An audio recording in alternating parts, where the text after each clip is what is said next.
Illuminati Unmasked by Johnny Giovanni Cirucci.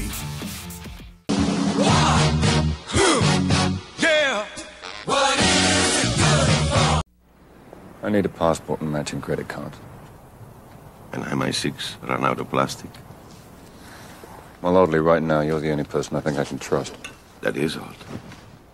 But I guess when one's young, it seems very easy to distinguish between right and wrong. But as one gets older, it becomes more difficult. The villains and the heroes get all mixed up. Modern warfare between nation-states is an enterprise wholly manufactured by the Luciferian elite for three general purposes: to make obscene amounts of money, to slaughter the commoners and cull the, quote, useless eaters, unquote, to punish the enemies of Rome. Enemies have been created and crises have been contrived in order to motivate populations to give up rights and make drastic sacrifices for the elite that they would not normally make. Good Americans thank a soldier with no legs for endless deployments in the, quote, war on terror, end quote, to, quote, protect our freedoms, end quote, as they hold their hands up and surrender to be humiliated by a naked body scanner at the airport. And it's all by design. The best enemies money can buy. How would it be possible for a man's company to be seized by the government for violating the Trading with the Enemy Act, having been caught sending goods directly to Nazi Germany during World War II, as well as having been implicated in a military coup attempt against Franklin Roosevelt, and yet have nothing happen to him? We have just described Yale Skull and Bones alum Connecticut Senator Prescott Bush, father of former CIA director and Yale Skull and Bones alum George Herbert Walker Bush, also America's 41st president, and grandfather of Yale Skull and Bones alum George Walker Bush, America's 43rd president. Prescott Bush was directly implicated in empowering the Third Reich. With good reason does the CIA regularly recruit from Yale. Another prominent member of Yale's Skull and Bones Society is John Forbes Carey. In 2007, while on the campaign trail, Carey was asked a question at the University of Florida, Gainesville, that precipitated a violent response from school security. Video of the incident would go viral as the young man who asked Carey the question would cry out to campus security during his mishandling, "Don't tase me, bro."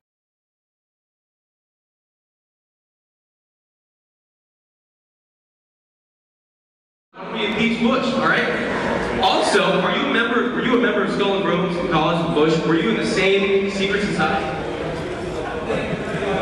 That's all right. Let me answer his question. Excuse me, were you arrested? Whoa, whoa, whoa, whoa. Is anybody watching this? I'm not doing this.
I think if everybody just this situation, you don't have an option. I'll answer his question. And unfortunately, he's not available to come up here and swear me in as president. Why are they arresting me? Can someone do something here? Let me just say that, because it's a very important question. What did I do? Get off me! You know what? Get off me! Get the f*** off me, man! I didn't do anything! Don't tase me, bro! Don't tase me! I didn't do anything! Ow! Ow! Ow! Ow! Ow! Ow! Ow! Let me go! Let me go! Ow! Oh my God! Why did you arrest me? What did I do? Please brutality! Although many Americans are familiar with what happened to student Andrew William Meyer, very few know what it was that caused him to be immediately subdued. Meyer had asked Carey about his involvement in Skull and Bones. Pause as a quick aside. Wikipedia, which is supposedly user-edited, quotes, unquotes, and quotes, notes that Andrew Meyer is now quite conservative in his ideology, which is fascinating because, number one, I imagine that with the last name of Meyer, M-E-Y-E-R, there's probably some Jewish derivation which makes him very useful to the Roman machine. But if you were listening to the question, you finally got the entire context of what was going on. It sure seemed like Meyer was a typical far-left, anti-war student, asking John Forbes Carey why he wasn't true to his ideology. And the weird thing about it is that I'm speaking as a former Marine, a former soldier who's been to war himself. When you get to the truth and you see how contrived all war is, there's a fantastic opportunity for real right to meet real left. Maybe that's what happened with Andrew Meyer.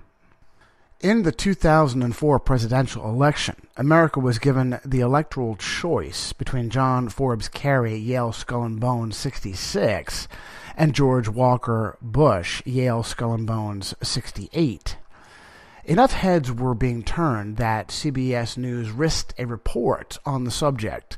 Correspondent Rebecca Lung interviewed Alexandra Robbins, author of Secrets of the Tomb. There are secrets that George W. Bush guards at least as carefully as any entrusted to a president. Secrets he's forbidden to share even with the vice president. Secrets he's held ever since his days at Yale, where in his senior year, like his father and his grandfather, he belonged to Skull and Bones, the elite secret society whose members include some of the most powerful men of the 20th century. All bonesmen, as they're called, are forbidden to reveal what goes on in their inner sanctum, the windowless building on the Yale campus called the Tomb. There are conspiracy theorists who see Skull and Bones behind everything that goes wrong and occasionally even right in the world. Apart from presidents, Bones has included cabinet officers, spies, Supreme Court justices, statesmen, and captains of industry, and often their sons, and lately their daughters. A social and political network like no other. And to a man and woman, they've responded to outsiders with utter silence. Until an enterprising Yale graduate, Alexandra Robbins, managed to penetrate the wall of silence for a book she called Secrets of the Tomb. I spoke with about 100 members of Skull and Bones, and they were members who were tired of the secrecy, and that's why they were willing to talk to me. But probably twice that number hung up on me, harassed me, or threatened me. Because bonesmen do not talk. Right. Secret or not, Skull and Bones is as essentially Yale as the Whiffenpoofs. The tables down at a pub called Maurice, and the Yale mascot, that ever-slobbering bulldog. We are poor little lambs who have lost our way. Skull and Bones, with all its ritual and macabre relics, was founded in 1832 as a New World version of secret student societies that were common in Germany at the time. Since then, it's chosen or tapped only 15 senior students a year, who, when they graduate, become patriarchs, lifetime members of the ultimate old boys club. Skull and Bones is so tiny, that's what makes this staggering. 15 people there are only a year. 15 people a year, which means there are about 800 living members at any one time. We know that a lot of bonesmen have gone on to positions of great power. That's what Skull and Bones' purpose is, to get as many members as possible into positions of power. Though there is this mythology about Skull and Bones pulling the strings of government. You're saying the fact is Skull and Bones are pulling the strings of government. They do have many individuals in influential positions, and that's why this is something that we need to know about. President Bush has tapped 5 fellow bonesmen to join his administration. Most recently, the head of the Securities and Exchange Commission, William Donaldson, Skull and Bones, 1953. Like the president, he's taken the Bones' oath of omerta, silence. I don't believe that people who represent our country, especially the President of the United States, should be allowed to have an allegiance to a secret organization. During that campaign, NBC journalist Tim Russert asked both candidates at different appearances on his Meet the Press about the affiliation, which they both quickly dodged. You were both in Skull and Bones, the secret society. It's so secret we can't talk about it. What does that mean for America? The conspiracy theorists are going to go I'm on. sure they are. I don't know. I haven't seen the web. Number 322? First of all, he's not the nominee. And, look, I look forward... Are you prepared to lose? No, I'm not going to lose. You both were members of Skull and Bones, a secret society at Yale. What does that tell us? Not much, because it's a secret. Is there a secret handshake? Is there a secret code?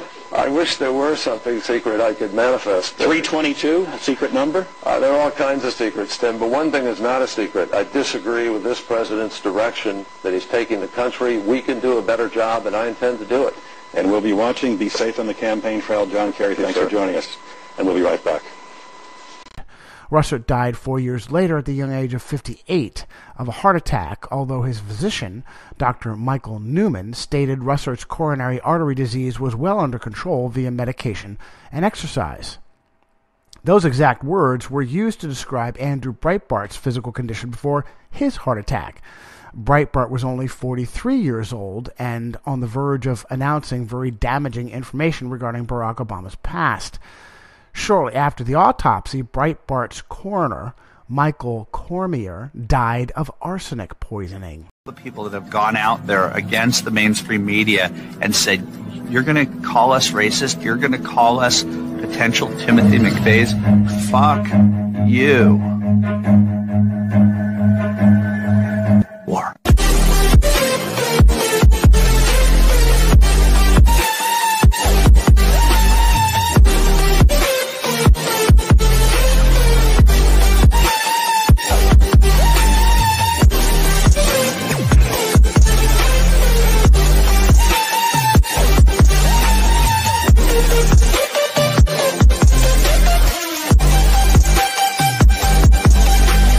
New details today in the mysterious death of a coroner's autopsy technician. There are reports that the 61-year-old may have died of poisoning. KCAL 9's Randy Page is live at the LA County Coroner's Office in Boyle Heights to show us what investigators know so far. Randy.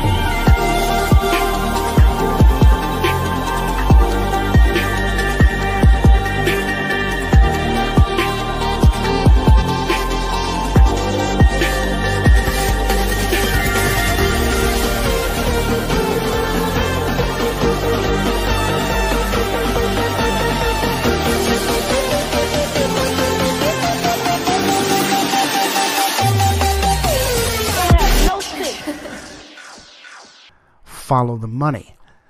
War is business, and wherever the United States military has been sent, elites within the superclass have made astonishing, if despicable, profits. The German chemical company Interessengemeinschaft Farbenindustrie, IG Farben, was a powerful entity before and during World War II.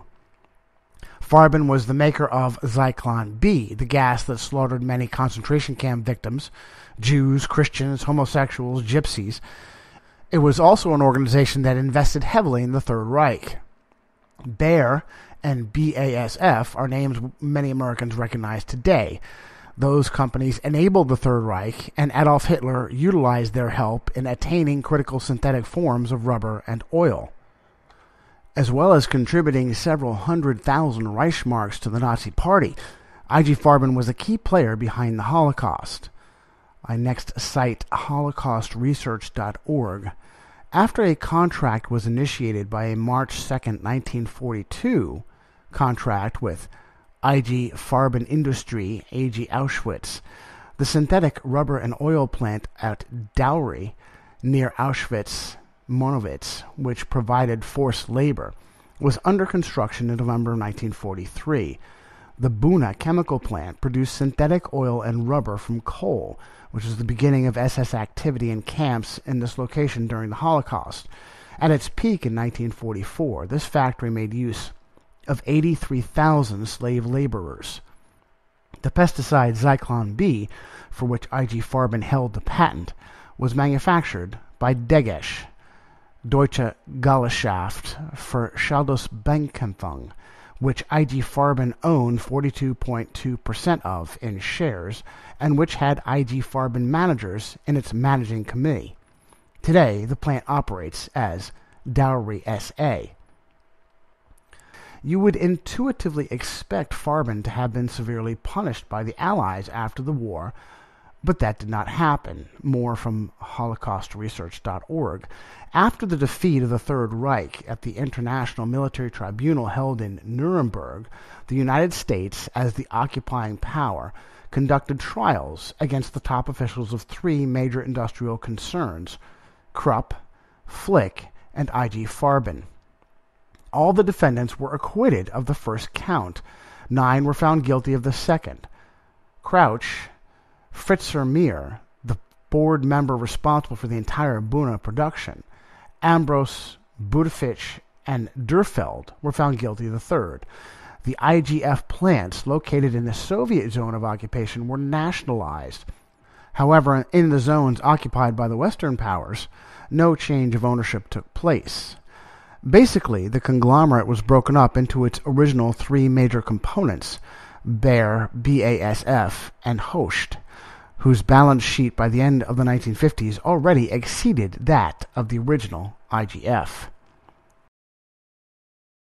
A former IG Farben salesman would later rise to be one of the most powerful men in the world, perhaps not by coincidence.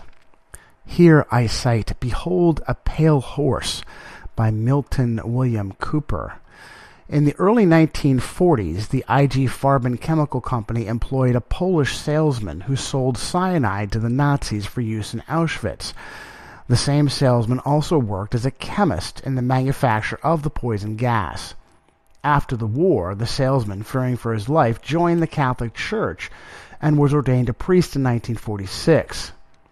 One of his closest friends was Dr. Wolf Sumnes, the mastermind behind the November 78 to October 79 and March 80, October 81 experimental hepatitis B vaccine trials conducted by the Center for Disease Control in New York, San Francisco, and 4 other American cities that loosed the plague of AIDS upon the American people.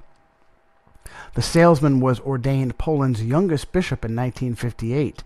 After a 30-day reign, his predecessor was assassinated, and our ex-cyanide gas salesman assumed the papacy as Pope John Paul II.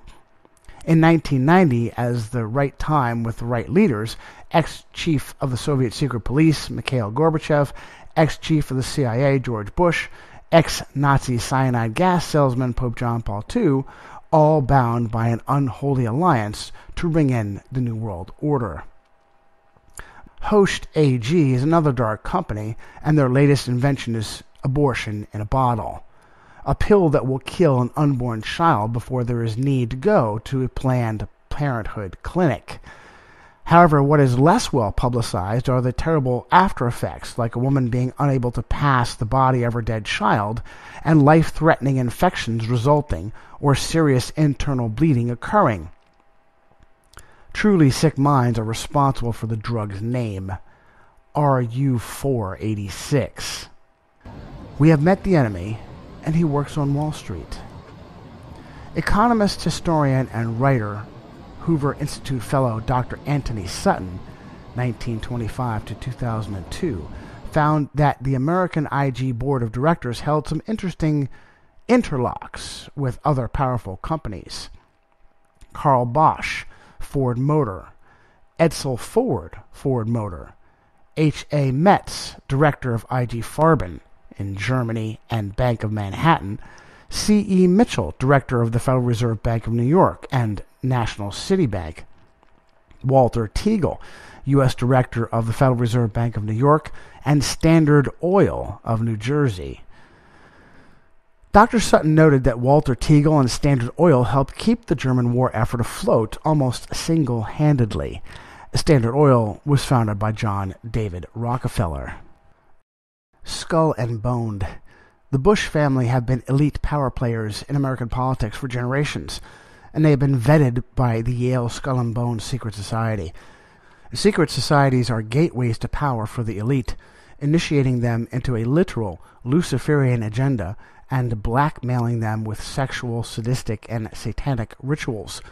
Next, from Kevin Phillips of the LA Times, the Bush's ties to John David Rockefeller and Standard Oil go back 100 years, when Rockefeller made Buckeye steel castings wildly successful by convincing the railroads that carried their oil to buy heavy equipment from Buckeye. George H. Walker helped refurbish the Soviet oil industry in the 1920s, and Prescott Bush acquired experience in the international oil business as a 22-year director of Dresser Industries. George H.W. Bush in turn worked for Dresser and ran his own offshore oil drilling business, Zapata Offshore. George W. Bush mostly raised money for the investors for oil businesses that failed. Currently, the family's oil focus is principally in the Middle East. Attached to elite families like the Bushes are perennial apparatchiks that roam the halls of power regardless of who the figurehead is. Two such men are Donald Rumsfeld and Dick Cheney, chief architects behind the so-called War on Terror. By 2011, the War on Terror killed 225,000 human beings, with 365,000 wounded, to include 6,000 of America's sons, as well as owing a $5 trillion debt. That breaks down to each American owing $16,000. Today, the military-industrial complex has direct access into the veins of Lady Liberty. The following citation from the New York Times. The Halliburton Company, the Dallas Oil Services Company bedeviled lately by an array of accounting and business issues, is benefiting very directly from the United States' efforts to combat terrorism. From building cells for detainees at Guantanamo Bay in Cuba to feeding American troops in Uzbekistan, the Pentagon is increasingly relying on a unit of Halliburton called KBR, sometimes referred to as Kellogg, Brown, and Root. Although the unit has been building projects all over the world for the federal government for decades, the attacks of September 11th have led to significant additional business. The government business has been well-timed for Halliburton, whose stock price has tumbled almost two-thirds in the last year because of concerns about its asbestos liabilities, sagging profits in its energy business, and an investigation by the Securities and Exchange Commission into its accounting practices back when Vice President Dick Cheney ran the company. Gerald Ford, who spied on the Warren Commission as a member and fed intelligence back to Lyndon Baines Johnson and J. Edgar Hoover, stands with his Chief of Staff Donald Rumsfeld and Assistant Chief of Staff Dick Cheney on 28 April 1975. Anthony Sutton wrote exhaustively on how secret societies conspired with Wall Street to empower America's greatest enemies. In the introduction to his work, America's Secret Establishment, Dr. Sutton names names.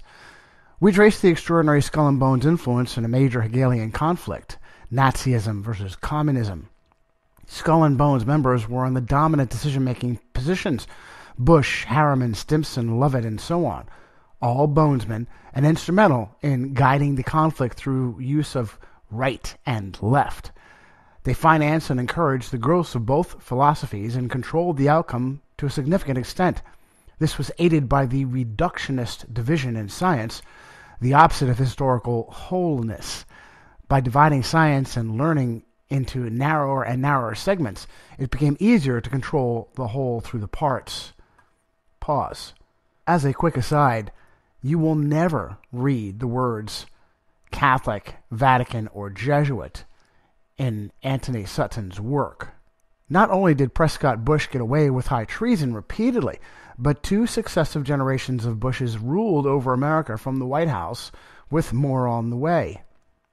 To those who rule on behalf of their benefactors to harm and enslave America, it's all a big game. The names change each round, but they still stay the same. Richard Nixon, the puppet and toy of Prescott Bush, with the caption, Prescott Sheldon Bush and his protege, Richard Milhouse Nixon. I then cite Steve Holland of Reuters. Never mind the potential for name fatigue. Former United States President George W. Bush likes the idea of a 2016 presidential matchup between his Republican brother, Jeb Bush, and Democrat Hillary Clinton. In an interview as part of the rollout of a book he has written about his father, former President George H.W. Bush, Bush said he is urging Jeb to try and make it 3 Bush presidents. The propaganda they receive from eager sycophants in the media is indescribable. This is from Mark McKinnon of the Daily Beast, headed, Why Hillary versus Jeb Would Be Great for America. They're both qualified, respectful of each other, shocker, and represent the vast majority of middle America. So what's not to like about another Clinton-Bush race for 2016? When you mention the prospect of Clinton versus Bush 2016, a funny thing happens. First, there is the reflexive response, oh no, not again, we don't need more dynastic politics in this country. But upon further reflection, you realize Jeb Bush versus Hillary Clinton would be a great race and actually good for the country. The Bushes and Clintons, quote, represent middle America, quote, the way Louis XIV and Marie Antoinette represented the French peasantry. They would be good for the country, the way Jack Kevorkian was good for his patients. When we catch them cavorting and having fun with each other on the golf course, after all the harm they've done, we're supposed to be surprised. This is from Tessa Brenson of Time, titled, George W. Bush says Bill Clinton is his, quote, brother from another mother, unquote. An unlikely bromance. Former Presidents George W. Bush and Bill Clinton broadcast their unlikely bromance on social media Tuesday when Clinton posted a picture of himself reading Bush's new book. Clinton's How Are You Still Not on Twitter hashtag is a reference to his President's Day tweet this year, which ribbed the younger Bush for not having an account. This time, Bush responded. He posted Clinton's tweet on Instagram with the caption, Thanks, 42. Hope you like the book about your pal, 41. How are you still not on Instagram? Presidential grammars, brother from another mother hashtags. This is not the first public display of affection between the two former presidents.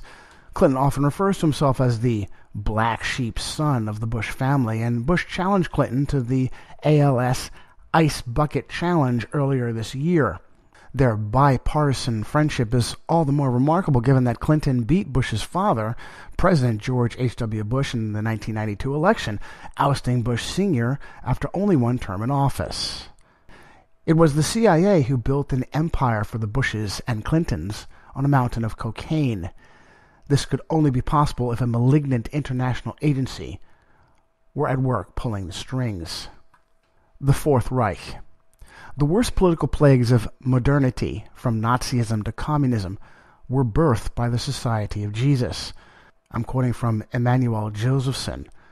Wherever a totalitarian movement erupts, whether communist or Nazi, a Jesuit can be found in the role of advisor or leader.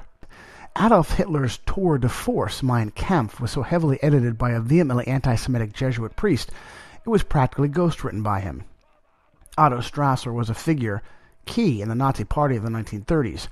During Adolf Hitler's brief stint in prison, Strasser's brother Gregor shared rulership of the party with Gottfried Feder. It was an unhappy partnership, with the Strasser brothers emphasizing the socialist part of the National Socialist Party, inasmuch as they pushed for urbanization of the commoners and state control of the land. They were true Luciferian visionaries, and their efforts would later be renewed under United Nations Agenda 21. Strasser would write an exposé on his time with Adolf Hitler titled Hitler and I. In it, he made the astounding statement that Mein Kampf was a chaotic mess of rants that was completely reorganized by a Jesuit priest. He says, in its original form, Mein Kampf was a veritable hodgepodge of commonplaces, schoolboy reminiscences, personal opinions, expressions of personal animosity. The whole was written in the style of a fifth-form schoolboy, and not very intelligent on top of that. Only a single chapter, if I am to believe Father Stamfel, who twice revised the entire manuscript, was really original. This was the chapter on propaganda. Good Father Stempfel, a priest of great learning, editor of a paper at Meisbach, spent months rewriting and editing Mein Kampf. He eliminated the more flagrant inaccuracies and the excessively childish platitudes.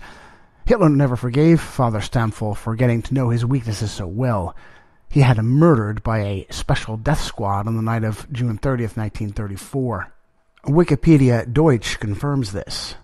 Bernard Stempfel, S.J., Father Bernard Rudolf Stempfel, 17 April 1882, Munich, to 1 July 1934 in the Dachau concentration camp near Munich. Pseudonyms Redivius, Spectator Germanae, was a German religious theologian and publicist. He was especially known as the editor of the anti-Semitic newspaper Maisbacher Anzeiger.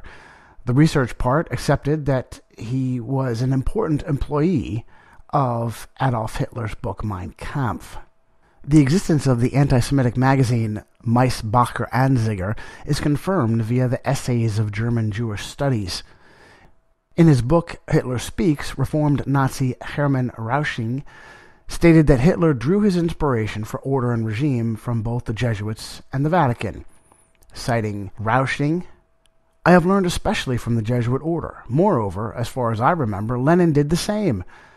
There has never been anything more grandiose on the earth than the hierarchical organization of the Catholic Church. Directly, I carried much of this organization into my own party. You took the Church's hierarchical organization and Freemasonry, designing an order with his vow of obedience, discretion, and with its esoteric doctrine that manifests itself in the gradual initiation. But what have you taken in the protocols of the Elder of Zion?" I asked. The Jesuits would have much to do with the protocols of Zion as well. This was a mutually aggrandizing arrangement, and the Nazi Party was empowered on the back of the Catholic Church. Next is a citation from Pope Benedict, a biography. Hitler came to power on the back of the Catholic Church. Catholic leaders never supported the Weimar experiment with democracy, which they saw as a legacy of the Enlightenment and the Kulturkampf. Pause. The so-called Enlightenment was also a construct of the Catholic Church to bolster its pseudoscience and further attack true Protestant evangelical Christianity.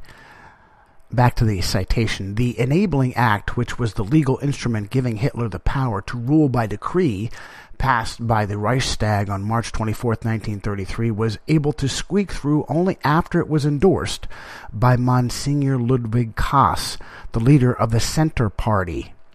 Monsignor Ludwig Kaas, the leader of the Center Party. Kaas acted in coordination with the German bishops. 4 days later, on March 28th, the German bishops rescinded their ban on Nazi Party membership. On April 1st, Cardinal Adolf Bertram of Breslau addressed German Catholics in a letter, warning them, quote, to reject, as a matter of principle, all illegal or subversive activities. In a series of policies enacted between 1871 to 1878, known as Kulturkampf, the cultural struggle, Otto von Bismarck expelled the Jesuits from Prussia and Germany and did all he could to mitigate interference in German affairs by the Vatican. Next, a citation from Hitler's Pope by John Cornwell. Pause there. Eugenio Pacelli was not Hitler's Pope. That is a Vatican psychological operation. As you've been hearing, Adolf Hitler was a pawn and puppet of the Vatican, and Freemason Eugenio Pacelli, also known as Pius XII, helped put him in place. On to this citation. In Germany, partly in response to the divisive dogma of Vatican I's papal infallibility, Bismarck began his Kulturkampf, the cultural struggle, a policy of persecution against Catholicism. Religious instruction came under state control, and religious orders were forbidden to teach. The Jesuits were banished, seminaries were subjected to state interference, church property came under the control of lay committees, civil marriage was introduced in Prussia, bishops and clergy resisting Kulturkampf legislation were fined, imprisoned, and exiled. Pause. Now, this is the persecution of Catholicism. quotes, unquotes, and quotes. But of course, Horner neglects to tell you about the centuries of murder and deceit and overthrow of governments that led up to this anger and rebellion and distrust of all things Catholic, especially all things Jesuit. And this is the same theme that comes about often, almost always, in regards to so-called historians or journalists that cover this on the very rare occasions that a people or a government should strike back. It's always painted in terms of, oh, the poor Catholic Church and this undeserved persecution. These slights put Germany in the crosshairs of the most dangerous people on earth, the Jesuits. The Third Reich was cunningly created by the company and then aimed at one of Rome's most hated enemies, the Jews. Their chastisement was prolonged by papal puppets like 33rd degree Freemason Franklin Roosevelt, who returned fleeing Jewish refugees back to Europe and kept rail lines sending Jews to their deaths free from bombardment. As with any movement, it required the will of the people to function. Because fascism masked its totalitarian designs by appealing to nationalist identity amongst the citizenry, it has been purposefully mislabeled as, quote, right-wing, end quote, ideology. This couldn't be further from the truth. The key word in defining what Nazism was and is socialism. I next quote from the Encyclopedia Britannica: National Socialism, German National Socialismus, also called Nazism or Nazism, totalitarian movement led by Hitler as head of the Nazi Party in Germany. In its intense nationalism, mass appeal, and dictatorial rule, National Socialism shared many elements with Italian fascism. It was as convenient as it was powerful in the hands of the Holy See. And next I cite A Woman Rides the Beast by Dave Hunt. Remember that Hitler and Mussolini remained Catholics to the end and were never excommunicated from the Church. So did thousands of the worst Nazi war criminals whom the Vatican smuggled out of Europe into safe havens in South America. Such arch-criminals are honored with Catholic funerals and, like mafia members, die with the assurance that their church will continue to say masses in order to get them out of purgatory and eventually into heaven. The foundational component of fascism is the co-opting of major industries, manufacturing, banking, and private wealth.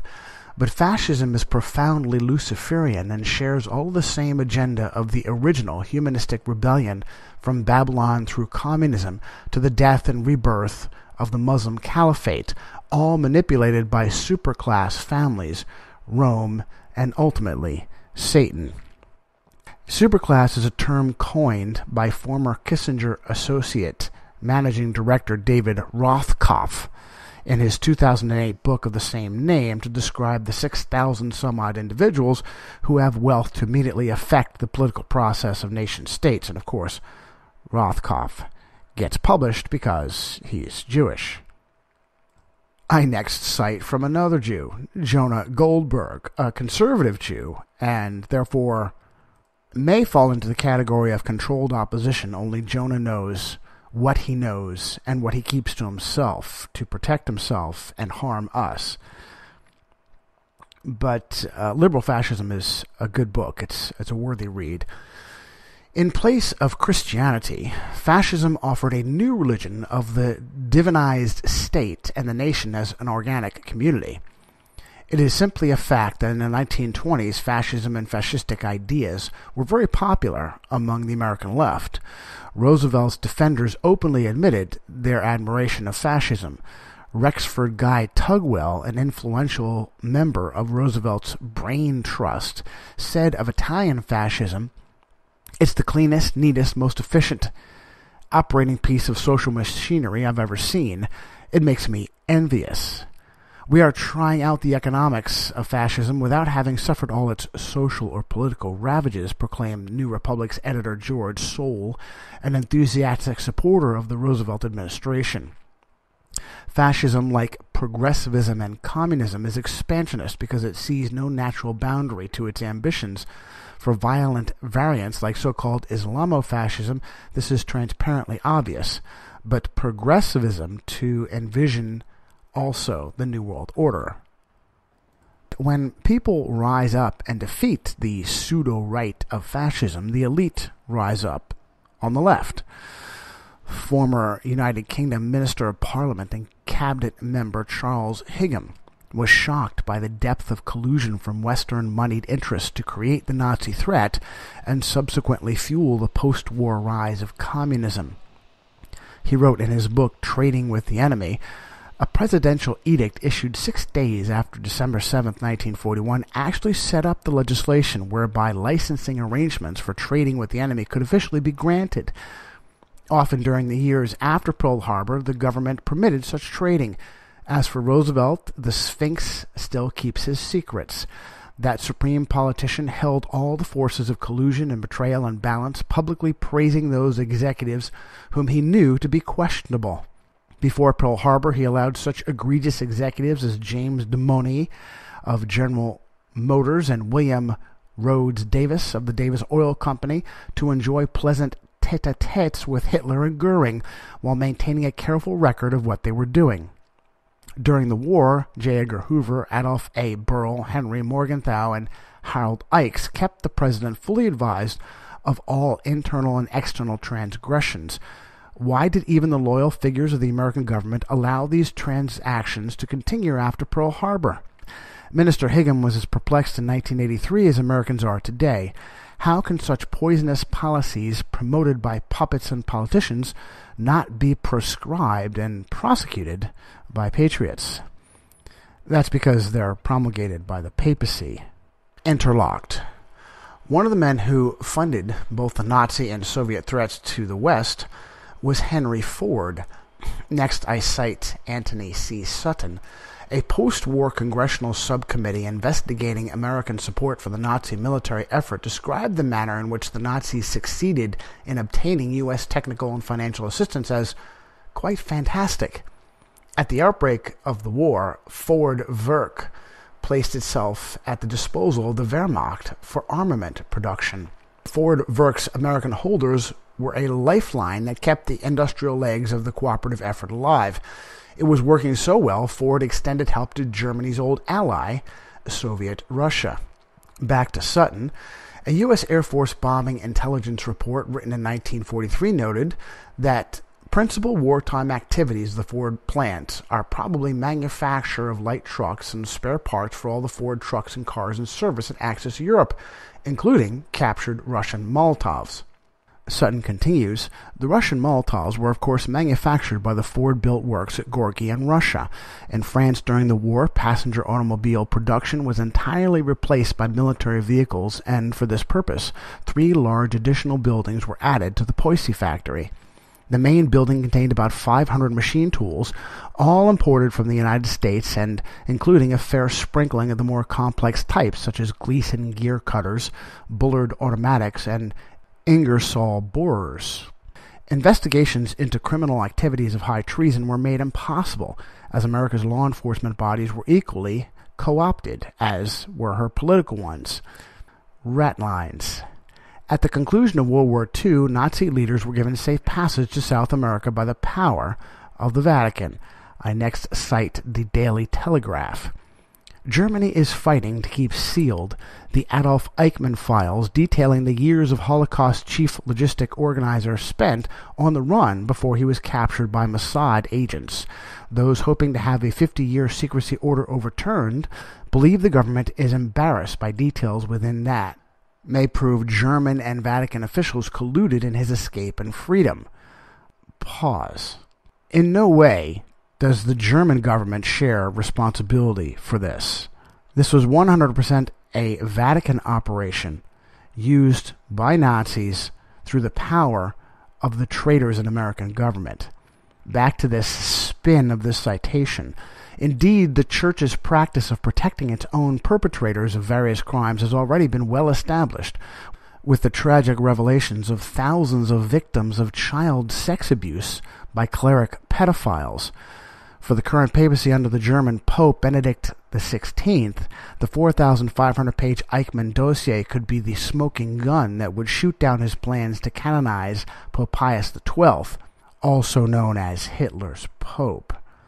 Joseph Ratzinger, Benedict XVI, was himself a member of the Nazi youth. This is usually spun to focus on how the Ratzinger family suffered while resisting the Nazis. Upon his ascension to Holy See, Cardinal Ratzinger's Nazi past did cause some discomfort. Not surprisingly, leftist Jews were still eager to recognize him in the best interest of interfaith dialogue. In fact, former Israeli President Shimon Peres recently beseeched the current Jesuit Pope, Jorge Mario Bergoglio, to create an ecumenical United Nations of Religions under his authority. Skeptics are concerned that Peres was put up to the idea by papal insiders for cover. And as a quick aside, journalist, author, and investigator Barry Shamish, also a Jewish Israeli, uncovered how Shimon Peres was Jesuit trained in Poland and born under a completely different name, Simon Persky. From Rome to Rio. Horst Wagner was a Nazi that had the blood of at least 350,000 Jews on his hands. In her book, Beloved Criminal, Giselle Heidenreich writes of the monster who at one time wooed her mother.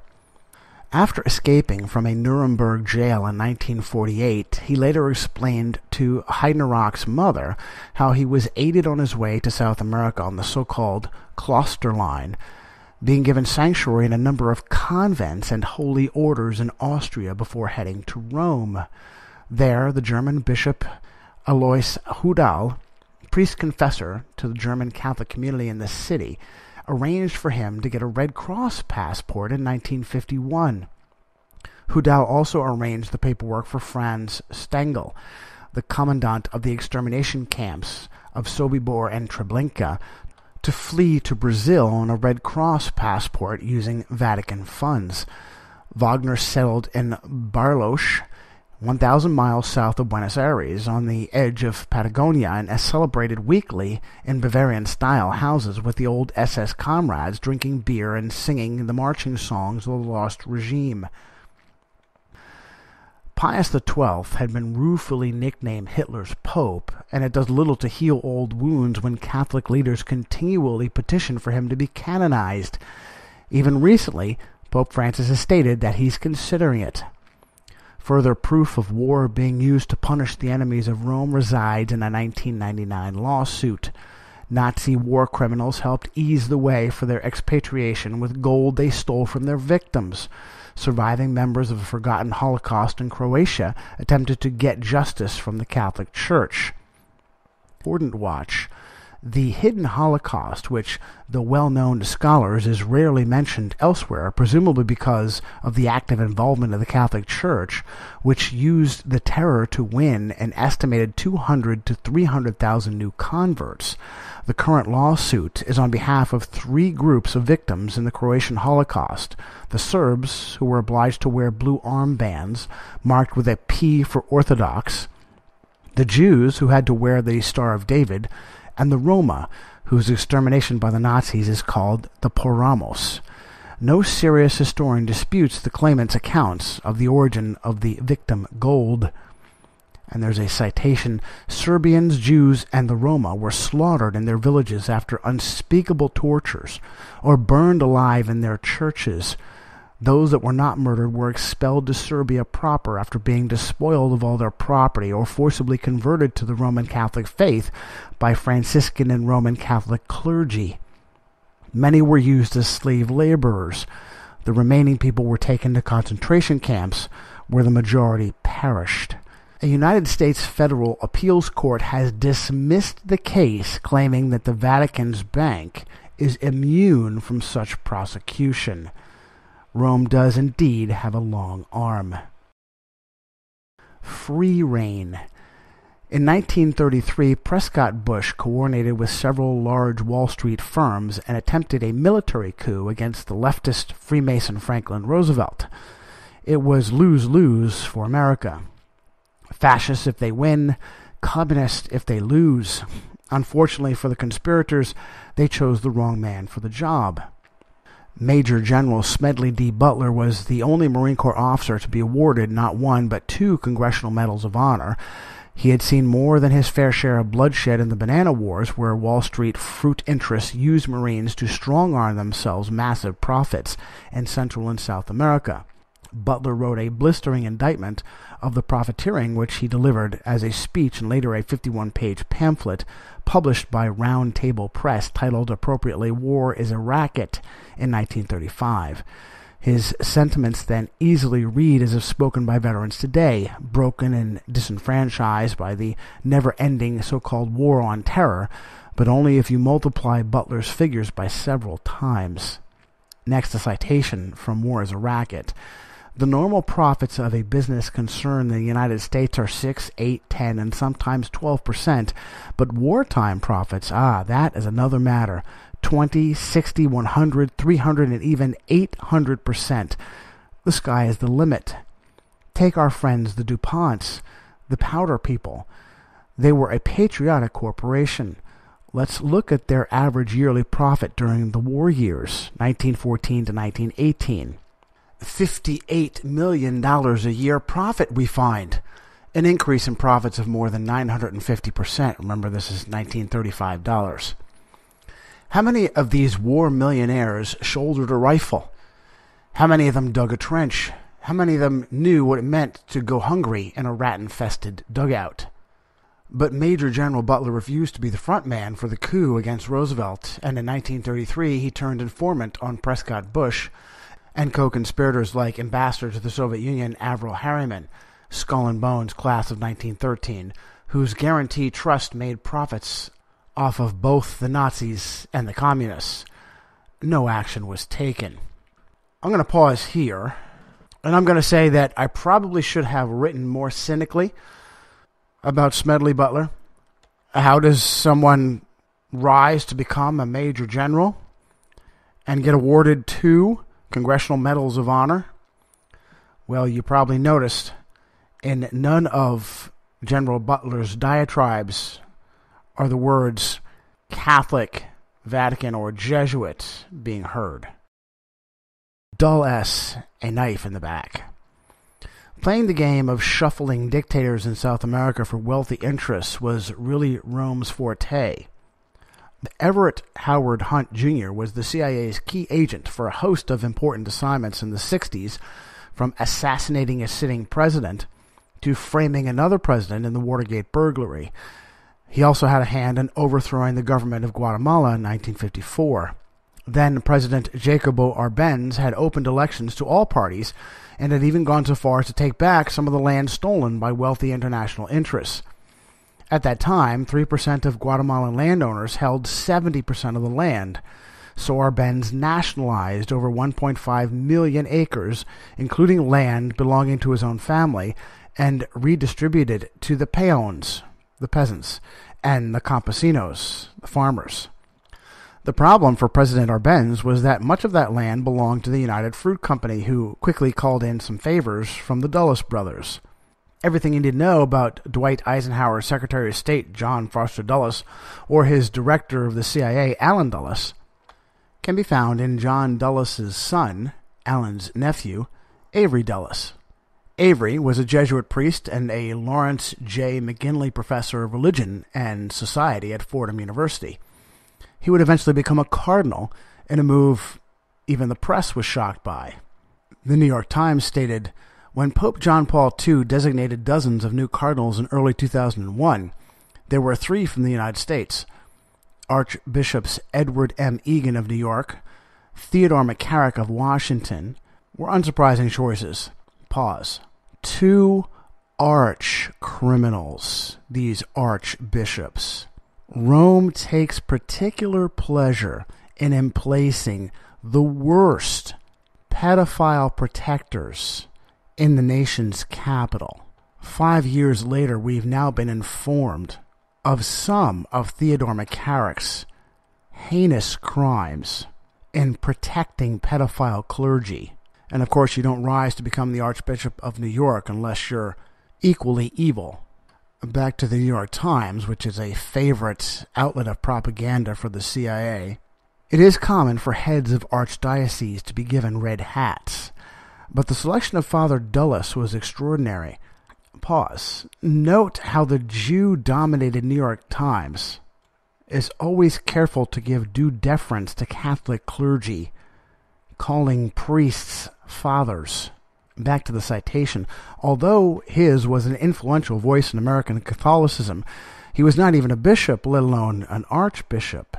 The appointment was widely seen as a reward for his loyalty to the Pope, but also an acknowledgement of his work in keeping lines of communication open between the Vatican and Catholic dissenters in America.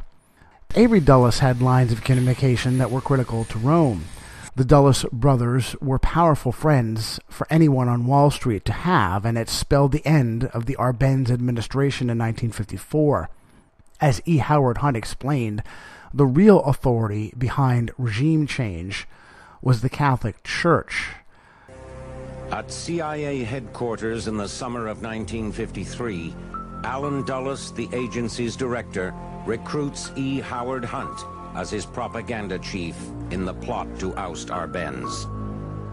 And they took me into a small room in the agency and swore me a special oath.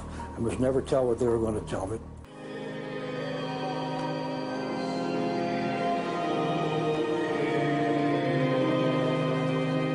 The Americans' strongest ally inside Guatemala is the Catholic Church. The CIA contacts Cardinal Spellman in New York to take part in their psychological war against Arbenz. The Cardinal uses his authority to enlist the full cooperation of the head of the Guatemalan Church, Archbishop Arellano. Cardinal Spellman convinced his counterpart in Guatemala to issue a pastoral letter several months before the coup, in which the Cardinal basically spelled out his message to the flock that they should rise up against the communists in Guatemala and overthrow them. And then the CIA took that pastoral letter and airlifted it around Guatemala. I didn't author the letter myself, but I think the propaganda shop turned it out.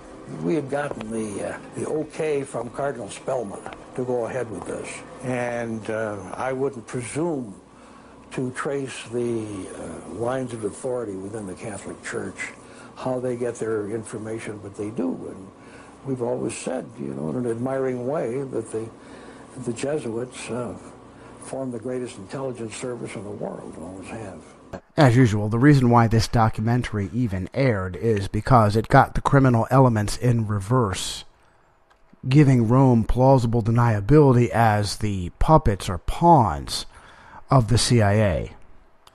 Certainly, if one were interested in intelligence, there would be no better organization behind the enterprise than the Vatican. Citing again from Dave Hunt's A Woman Rides the Beast, the Vatican's constituency of 980 million followers is at least 3 times the number of citizens in any Western democracy, and is exceeded only by the population of China. Even more important than these 980 million people are scattered throughout the world, many of them holding high political, military, and commercial positions in non-Catholic countries. Moreover, the Pope has thousands of secret agents worldwide. They include Jesuits, the Knights of Columbus, Knights of Malta, Opus Dei, and others. The Vatican's intelligence service and its field resources are second to none. Pause. Again, Dave is off here. The numbers of Catholics I've seen anywhere between 1.2 and 2 billion. And the Jesuits aren't a member of Vatican agents. The Jesuits run the show. Francis Cardinal Spellman had been carefully situated to oversee the United States strategies of World War II. Citing from The Neo-Catholics by Betty Claremont, New York's Cardinal Francis Spellman, the most powerful cleric in U.S. history, maintained control of the United States Catholic war effort during World War II. He was named head of the U.S. military chaplains and was deeply involved in post-war measures against the Soviets. Spellman was also instrumental in selection of South Vietnamese president and devout Catholic Ngo Dien Diem. Let me say that again. The Protestant or secular United States government made Francis Cardinal Spellman head of all chaplains in the military. Spellman would later be responsible for America's premier dead-end, self-imposed bloodletting, the Vietnam War. Cardinal Spellman's war. If ever there was proof of a malignant entity running and ruining America from afar, it is Vietnam. The Vietnam War was a veritable meat grinder that destroyed the finances and lives of both middle-class America and all but the Catholic elite of Vietnam. I next cite the Vietnam War, livinghistoryfarm.org. The Defense Department reported that overall cost of the Vietnam War was $173 billion, equivalent to $770 billion in 2003 dollars. Veterans benefits and interest would add another $250 billion, $1 trillion in 2003 dollars. But the real cost of the war was its impact on the economy, including agriculture. After that, I cite Wikipedia. Total number of deaths in the Vietnam War. Estimates of the number of casualties vary, with the Vietnamese government suggesting as many as 3.1 million violent war deaths, Vietnamese and foreigner soldiers included. A detailed demographic study calculated 791,000 to 1,141,000 war-related Vietnamese deaths, both soldiers and civilians, for all of Vietnam from 1965 to 1975. The study came up with the most likely Vietnamese death toll of 882,000, which included 655,000 adult males above 15 years of age, 143,000 adult females, and 84,000 children. Francis Cardinal Spellman. The office of cardinal was created by the Vatican based upon senior priests who voted on who would be the next pope, cardo being Latin for principal axis. But Rome wanted to emphasize the temporal or earthly authority of such a caste and presented them as a European would present a member of the knighthood, such as Alfred Lord Tennyson, Edward Cardinal Egan. This practice was de-emphasized after Vatican II, but the tradition still exists when the point needs to be made. For Rome, punishing heretic Vietnamese and Protestant Americans for almost 20 years was a masterstroke, and the man who wielded that stroke for the Holy See was Francis Cardinal Spellman. Again, I cite the New York Times. Francis Cardinal Spellman, who was Archbishop of New York from 1939 until his death in 1967, was a major figure in American political life and the history of the Roman Catholic Church. In both the political and ecclesiastical arenas, he sought power avidly and used it aggressively. He was the confidant, advisor, and sometime agent of presidents from Franklin Roosevelt to Lyndon Baines Johnson, and he was influential in New York politics. As the Catholic military vicar to the American Armed Forces, a post separate from but complementary to his position as Archbishop, he supervised chaplains around the world and was a familiar visitor to the battlefields during World War II and the wars in Korea and Vietnam. Media analyst and author Avro Manhattan, 1914 to 1990, was a staunch critic of papal manipulation in world affairs. Manhattan disclosed the shocking evidence that Rome used assassination and clandestine agents to facilitate the Vietnam War in an agenda to embroil Orthodox Russia and Protestant America in a Rome revenge scheme. Although Manhattan believed that the Vatican and her emissaries truly wanted to stamp out communism, this is proven to be completely false, as the war policy guaranteed no clear victory, only ongoing bloodshed. A pause, and as an aside, you always gotta wonder about Manhattan. As a matter of fact, he was a Knight of Malta. Why would the Holy See want to vanquish the most successful method of population control and enslavement, communism, it had created? Next, I cite from Manhattan. In 1947, the Cold War began. Hatred against communist Russia was promoted, headed by the Vatican, which sent a statue of Our Lady of Fatima with her message on a pilgrimage around the world. She was sent from country to country to arouse anti-Russian odium. Whole governments welcomed her. The Fatima cult is derived from the alleged appearance of the Virgin Mary to 3 sickly children in Fatima, Portugal, in 1917. With the appearance of Bolshevik Russia and world communism, the cult soon was transformed into an ideological crusade. It was used extensively in the anti-Russian ideological war carried out by Pius XII, Cardinal Spellman, and John Foster Dulles. The new Catholic Secretary of the United States Navy, Francis Matthews, strangely enough, soon afterwards began unusually active contacts with other prominent American Catholics.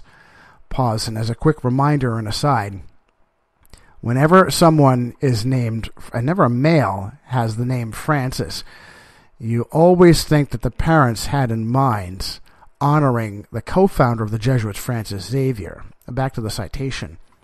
Among these, Father Walsh, Jesuit Vice President of Georgetown University, Cardinal Spellman, the head of the American Legion, the leaders of the Catholic War veterans, and was Senator McCarthy, the arch-criminal senator, who upon the advice of a Catholic priest was just beginning his infamous campaign, which was to half paralyze the U.S. for some years to come.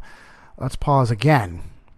That priest was Edmund Walsh, the Jesuit, who encouraged drunkard and incompetent Senator Joseph McCarthy, Irish Roman Catholic, to give cover for how the United States government was inundated and controlled by communist agents and plants with his buffoonery.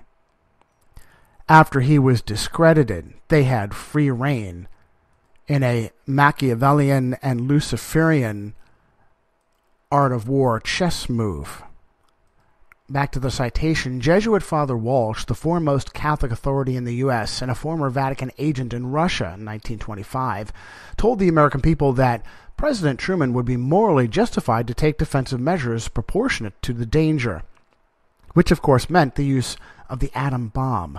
When the U.S. went ahead with the manufacture of the hydrogen bomb, even the chairman of the Atomic Commission, Senator Brian McMahon, shrank in horror at the prospect of the sure massacre of 50 million people with such a monstrous weapon.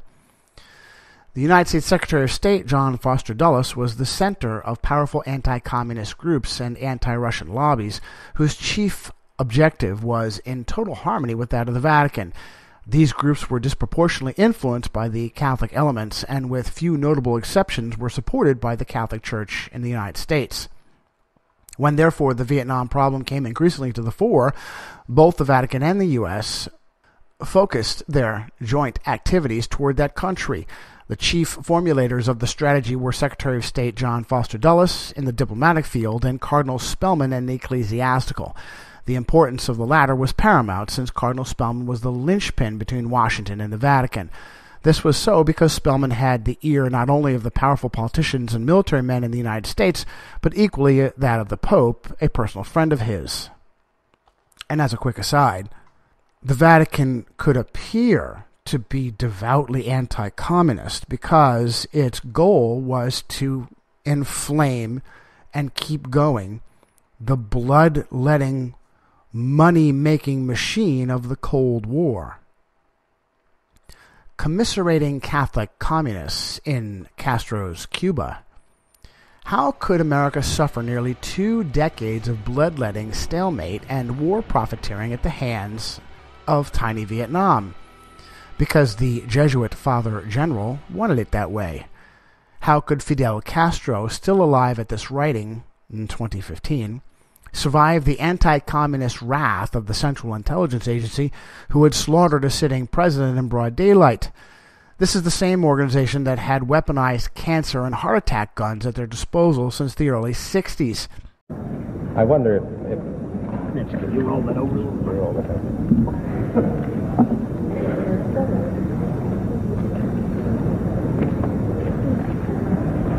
Now, does this pistol fire the dart? Yes, it does, Mr. Chairman. The round thing at the top is obviously the sight. The rest of it is what is practically a normal 45, although it's special. However, it works by electricity. There's a battery in the handle, and it fires a small dart. So that when it fires silently? Almost silently, yes. Very little. What range does it have? 100 meters. 100 meters, I believe, about 100 yards, 100 meters. About 100 meters range. Right. And the dart itself, when it strikes the target, does the target know that he's been hit and about to die? That depends, Mr. Chairman, on the particular dart used. There are different kinds of these flechettes. Because Castro was created by the Society of Jesus, and they run the CIA. Next, I cite from Fidel Castro, Perfil de un Jesuita Clandestino. Of course, this is in English. History confirms that Fidel Castro is an undercover Jesuit. The fidelity of this man is to serve the will of the general of the Jesuits, the Society of Jesus, based in the Vatican. Fidel Castro attended 3 Jesuit institutions, to include the Colegio La Salle and Colegio Dolores. He attended a Jesuit university in preparatory studies, what we might call a program of general studies at Bethlehem College. General studies because after enrollment there, he went to law school. After graduating from law school, he joined the Orthodox Christian Democrat Party, which is the Roman Catholic Party. Castro was obviously working full for Jesuits when he joined the Christian Democratic Party as a young lawyer. By the time of the Cuban Revolution in 1958 through to 59, the Jesuits in Latin America were Marxist-Leninist ideology. In 1963, the Jesuits became fanatical far-left communists led by Pedro Urrupe, a Marxist and a great supporter of Fidel Castro. Father Malachi Martin documented in his book, The Jesuits and the Betrayal of the Roman Catholic Church, how Jesuits proceeded to foment communist revolutions throughout Latin America and Africa with the help of Castro. And by the way, even this outstanding, excellent article gets it wrong. The Jesuits and the Catholic Church created communism. They didn't jump on board. So once Castro was thoroughly trained, his Spanish Jesuit handler, Armando Lorente, was exiled, in quotes, unquotes, and quotes, from Cuba, although this was for show, as Castro never truly fell out of favor with Rome. Lorente, who died in 2007 at the age of 91, would tell Spanish media that he waited in exile for Fidel to repent. As further theater, Pope John XXIII excommunicated Castro in 1962, but the official announcement was made by Dino Staffa, the secretary of the Congregation for Seminaries. Staffa was not the official representative of the Vatican authority from one sovereign state to another. The show began to wane by 1998 when Pope John Paul II visited the tiny nation. After Castro retired and left Cuba to the care of his brother Raul, the mask came off entirely. Benedict XVI openly met with the communist dictator and slammed the United States embargo. The Jesuits and 9/11.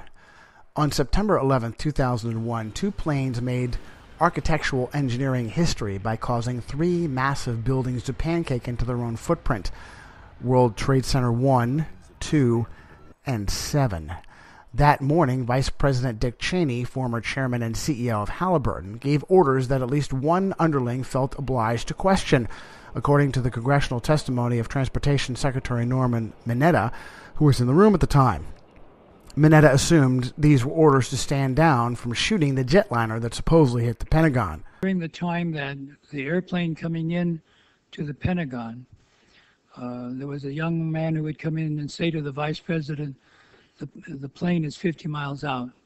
The plane is 30 miles out.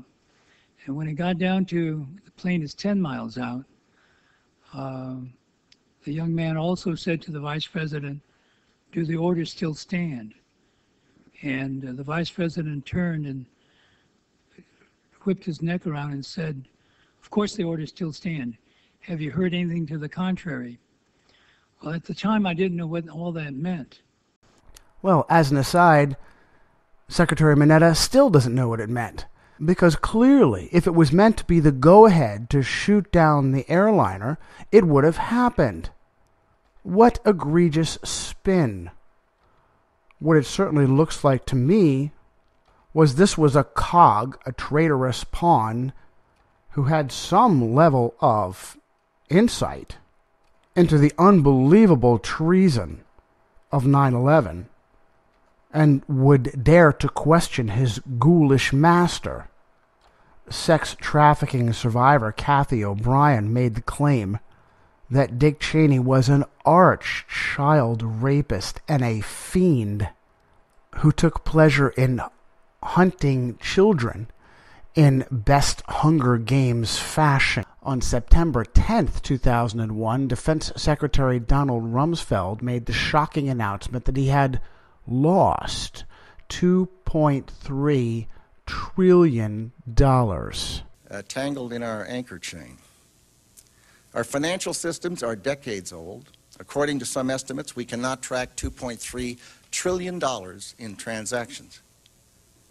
We cannot share information from floor to floor in this building. It is impossible to have any kind of real concept or conception of those numbers if you were able to partially grasp those numbers in any way.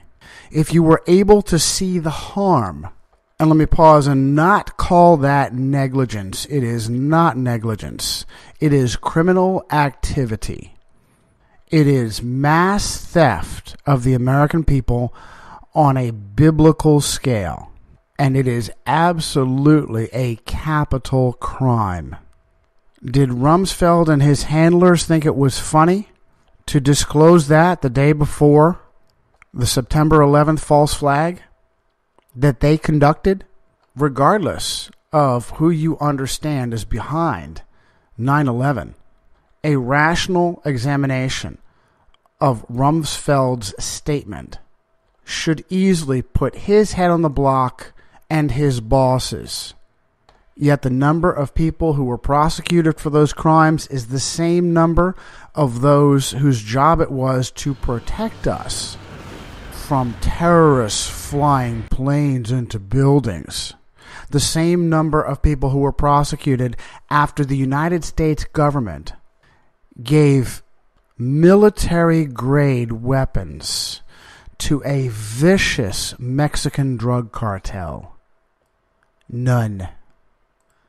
Next, Rumsfeld was attending law school at Georgetown in 1956 when he was inspired to jump into politics. When something struck the Pentagon on September 11th, the location of the damage was budget and accounting. There is no video footage of an aircraft hitting the Pentagon, and the flight path presented to the American public for Flight 77, a number significant to mystics by government sources, suggests a near-inhuman accomplishment by a highly trained, expert multi-engine pilot. The majority of 9/11's Islamist hijackers were from Saudi Arabia, with at least 5 having received flight training directly from United States military installations. Rather than focus on the involvement of supposed ally Saudi Arabia in the worst terror event on American soil, the Bush-Cheney-Rumsfeld administration sent the United States military to Afghanistan to guard opium fields and oversee a massive increase in crop yield. Over a decade later, Congress finally addressed 28 pages of the 9/11 Commission report that had been classified due to how badly they implicated Saudi Arabia. Critics saw this as a bait-and-switch distraction. Increasing numbers of Americans were beginning to question the official 9/11 narrative. American insiders implicated in the conspiracy were willing to sell out lesser international players, especially if there was little risk to them being ousted or prosecuted. Something far worse. Right after 9/11, 13 members of the bin Laden family were secretly escorted back to Saudi Arabia on one of America's presidential aircraft. Vice President Dick Cheney recently promised something far worse than 9/11 was on the horizon for the United States. In September of 2013, nuclear weapons were transferred from military facilities in Texas to South Carolina off the record. Shortly after that, South Carolina Republican Senator and reputed closet homosexual Lindsey Graham spoke to media about how America was under the threat of nuclear terrorism from Syria. He specifically mentioned New York City or Charleston as targets. This may have been the kindling for the most devastating false flag in human history, except military insiders turned whistleblower and gave independent media the story. Since then, there have been repeated purges of leadership guarding America's nukes. It seems a nuclear false flag attack is high on the agenda of those in control of the United States. The plan for a nuclear false flag attack on America was recently confirmed by world-renowned hacker Marcel Guccifer Lazar, the Romanian who broke into the personal email accounts of Colin Powell, George W. Bush, and several government agencies. Lazar claimed the targets he saw were Chicago and an unnamed city in Pennsylvania. Not surprisingly, he's in prison. Such devastation would not have bothered Barack Obama, as he's already stated America could easily, quote, absorb another 9/11, end quote. This is who has been chosen as America's leadership. Commissioned. The 9/11 Commission seemed to have the same agenda as the Warren Commission: obfuscate the truth to hide high treason conducted by the CIA and the authority behind them, Rome. The only thing compelling conspirators to give information up publicly was partisan finger-pointing. Under harsh cross-examination, Bush Attorney General John Ashcroft made a shocking accusation. During the summer of 1995, the then Deputy Attorney General wrote a memorandum that forbade the sharing of intelligence regarding international terror plots between agencies in the United States government. This memo was pivotal in covering the tracks of agents plotting 9/11. Many of them were operating in the American government itself. Ashcroft's accusation was that the author of that memo was Clinton appointee Jamie Gorelick, a member of the 9/11 Commission. When asked by journalists if they intended to question Gorelick on her culpability for over 3,000 American dead, the Republican chairman of the commission, former New Jersey Governor Thomas Keene, reported, "People ought to stay out of our business." Gorelick is a consummate career treason gatekeeper, having previously covered up the shooting down of TWA Flight 800. She was handsomely rewarded with millions from the Fannie Mae Freddie Mac housing corruption bubble, and later went on to apply her expertise with British Petroleum for the environmental terrorism they conducted on April 20th of 2010 in the Gulf of Mexico, the Deepwater Horizon oil platform explosion. BP chief executive Tony Hayward avoided crushing losses to his investment portfolio by selling the bulk of his shares in company stock just a few weeks before the disaster. Not very intelligent. In the so-called war on terror, it would seem that intelligence gathering only works one way in the United States, whatever harms the American people most. Prior to 9/11, a listening operation known as Able Danger kept tabs on Osama bin Laden and anything he had plans for. Georgetown's own George Tenet, then director of the CIA, was perfectly positioned to keep that intelligence buried. I have this footnote on page 113. By giving a conflict the name, quote, war on terror, end quote, the Luciferian elite have ensured no end to the profiteering and bloodletting imposed upon the American people. When will, quote, terror, end quote, finally be conquered? As the 9/11 Commission was continuing its sophistry, Bill Clinton's National Security Advisor Samuel Sandy Berger used his clearance to enter the National Security Archives and stuff wads of highly classified documents pertaining to terrorist plots down his pants and into his socks to later be destroyed. He claimed he was trying to, quote, help the Commission, end quote. And the funny thing is, he wasn't lying. They both had the same agenda. When held to account by officials for obfuscating an ongoing investigation into the most deadly terror attack on United States soil, Berger had his security clearance revoked for 3 years by the Bush administration. I ask again, how is such bold treason spanning both well-kept political parties possible?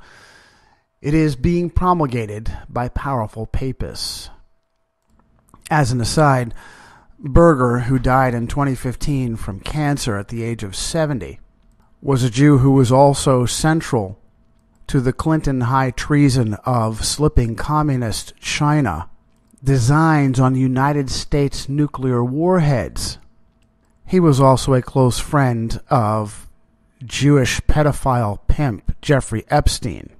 Although Epstein was finally arrested and supposedly committed suicide in prison, none of his high-profile Catholic clientele have even been questioned. 9/11 was thoroughly enabled and coordinated by traitors within the United States. Sheep herders and Islamists living in caves had nothing to do with the level of sophistication. I have a citation from the New York Times. 3 of the men identified as the hijackers in the attacks on Tuesday have the same names as alumni of American military schools, the authorities say. The men were identified as Muhammad Atta, Abdul Aziz al-Omari, and Saeed al-Ghamadi.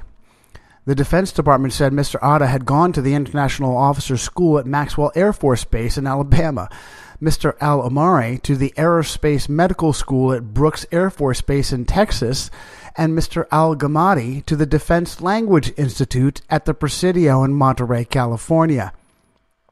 Former San Francisco Mayor Willie Brown was warned to cancel his planned trip to New York City on September 11, 2001, and George W. Bush's Secretary of State Condoleezza Rice was implicated. What is the connection between those two powerful political figures other than their race? The unspeakable treason of 9/11 was overseen by Jesuit-educated director of the CIA, George Tenet, who received his Georgetown Bachelor of Science in Foreign Service in 1976. 9 days after 9/11, President George W. Bush mocked the American people in an address to Congress. Americans are asking, why do they hate us? They hate what they see right here in this chamber, a democratically elected government. Their leaders are self-appointed. They hate our freedoms, our freedom of religion, our freedom of speech, our freedom to vote and assemble and disagree with each other. They want to overthrow existing governments in many Muslim countries, such as Egypt, Saudi Arabia, and Jordan. The real terrorists were the ones giving Bush his marching orders, and if there were ever any freedom of religion, freedom of speech, or freedom to vote before 9/11, they died in the onslaught of anti-terror legislation that followed. Freedom of religion? It was George Bush's Attorney General John Ashcroft who helped seize the Indianapolis Baptist Temple on tax evasion after decision rendered by federal Judge Sarah Evans-Baker. Many in the Bush family have been vetted by the Luciferian elite via Yale's Skull and Bones secret society, while Ashcroft would accomplish the same process via the parallel secret society also at Yale of St. Elmo. Freedom of speech? In response to the staged false flag shooting that resulted in the death of federal Judge John Roll and wounding of Congresswoman Gabrielle Giffords in Tucson, Arizona, the Republican House handed Barack Obama the Federal Restricted Buildings and Grounds Improvement Act of 2011, which he quickly signed into law. The bill creates purposefully misnamed free speech zones that quell the right of protest around America's elite political class. Essentially, wherever the United States Secret Service is deployed, citizens are stripped of their First Amendment rights. I have as a footnote, by the way, the Indianapolis Baptist Temple was seized on January of 2001, but I include it as an example because George Bush has the false reputation of being a friend to Christendom.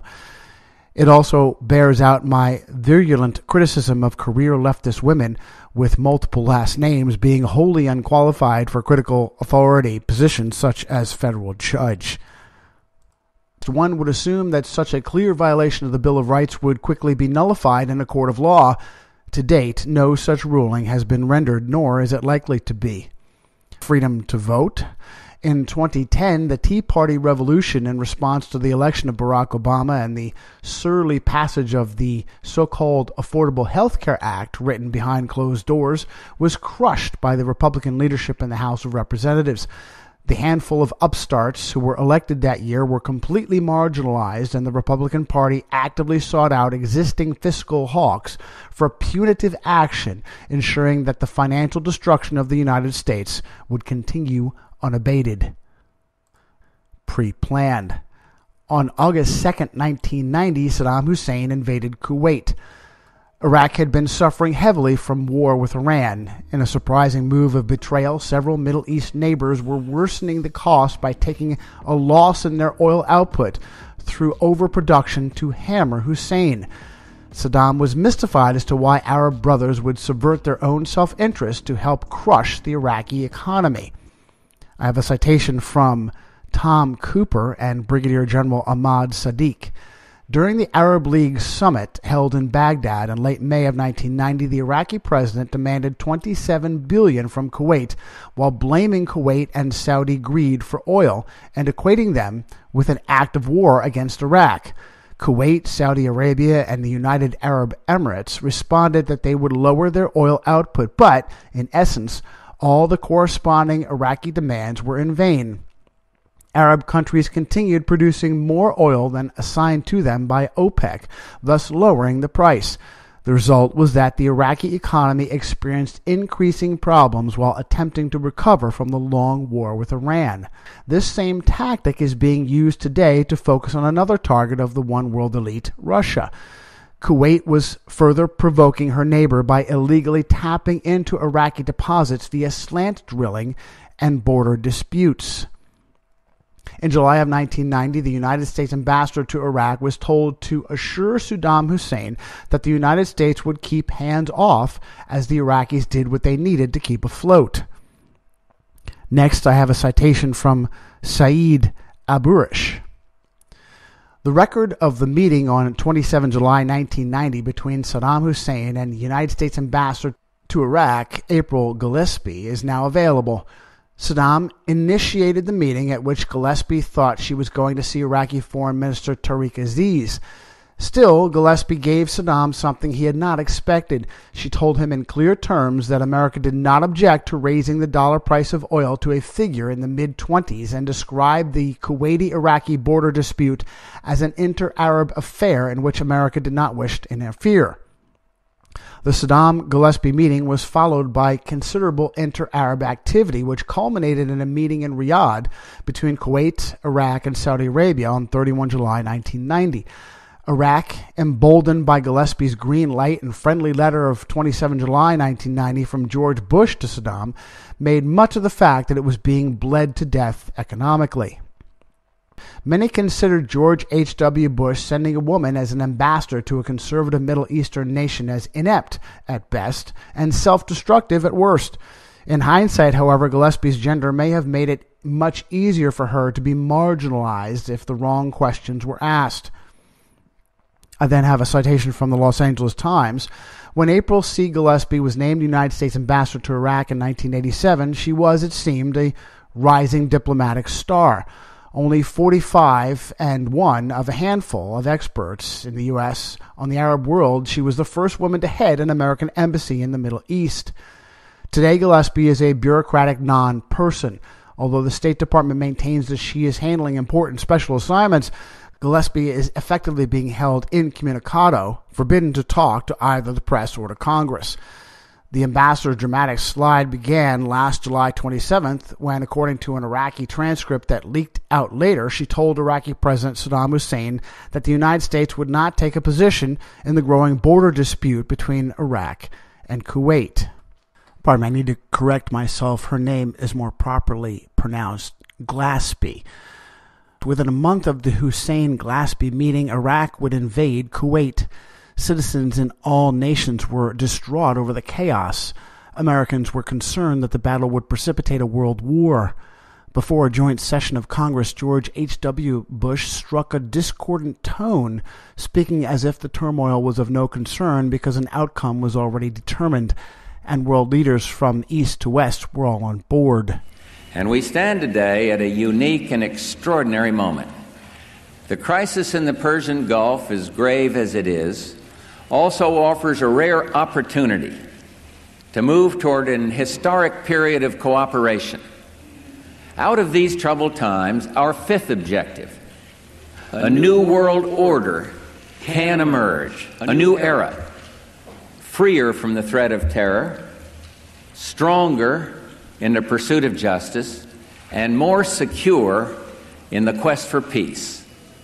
An era in which the nations of the world East and West, North and South, can prosper and live in harmony.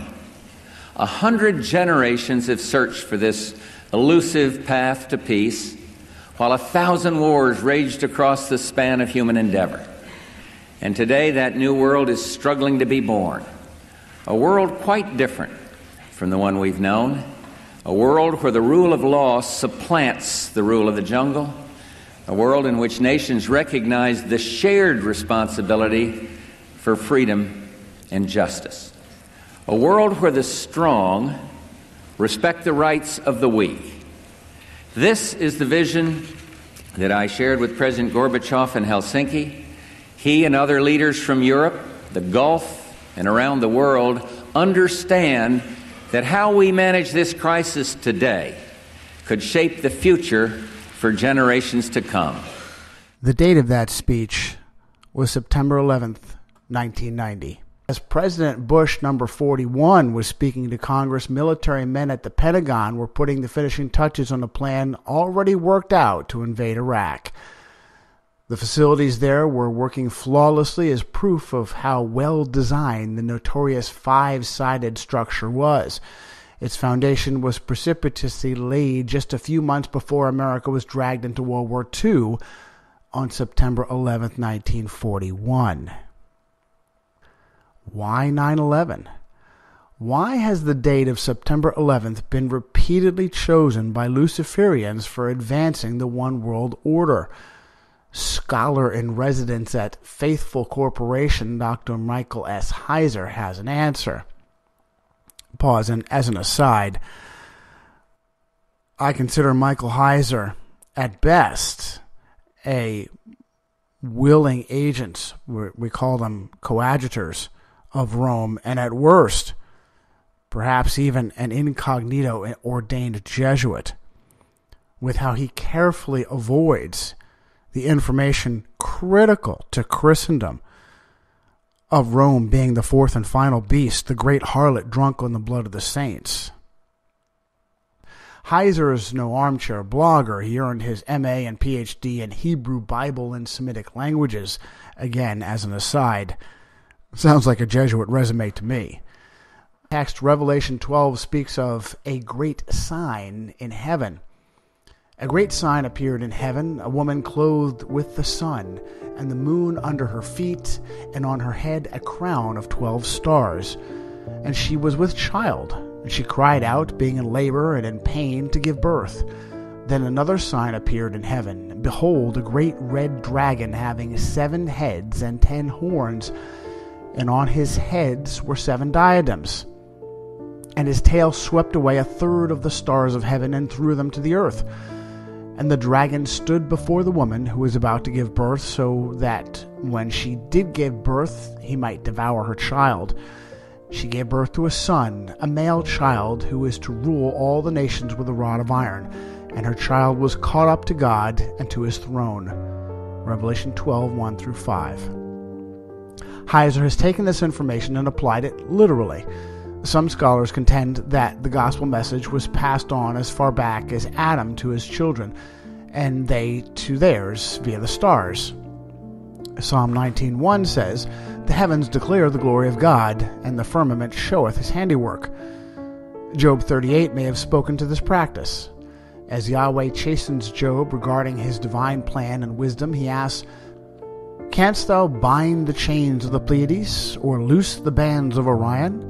Canst thou lead forth the Mazzaroth in their season?" That's Job 38, verses 31-32.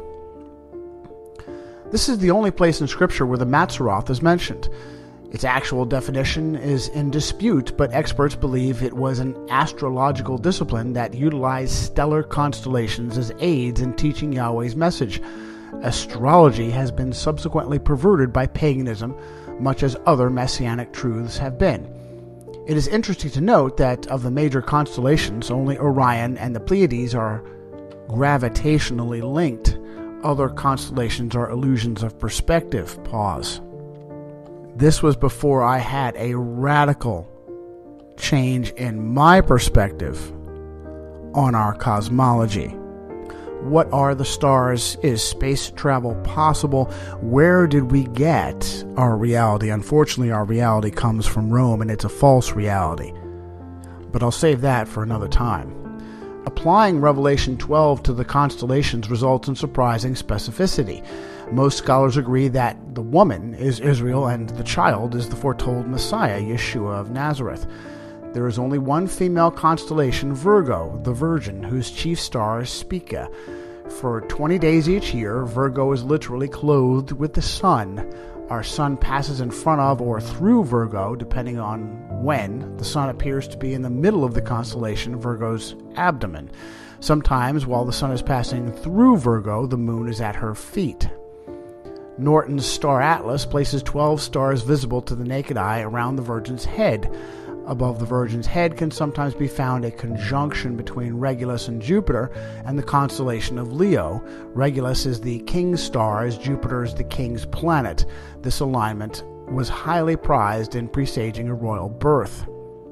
Leo is Hebraic symbology for Messiah, the Lion of the tribe of Judah, referencing Genesis 49:9 and Revelation 5:5. At other times, two more constellations can be seen below the Virgin, Scorpio and Libra. In ancient days, they were considered to be a single constellation. It is a collection of stars with many associations, not just of the Latin Scorpius, creature with the burning sting, to include that of a dragon. All of these events occur simultaneously on a very specific day in history for a tiny span of 80 minutes. September 11th, 3 BC, what Heiser believes to be the true birthday of Jesus Christ. It appears to be a date the Luciferians are eager to appropriate with their own blood sacrifice.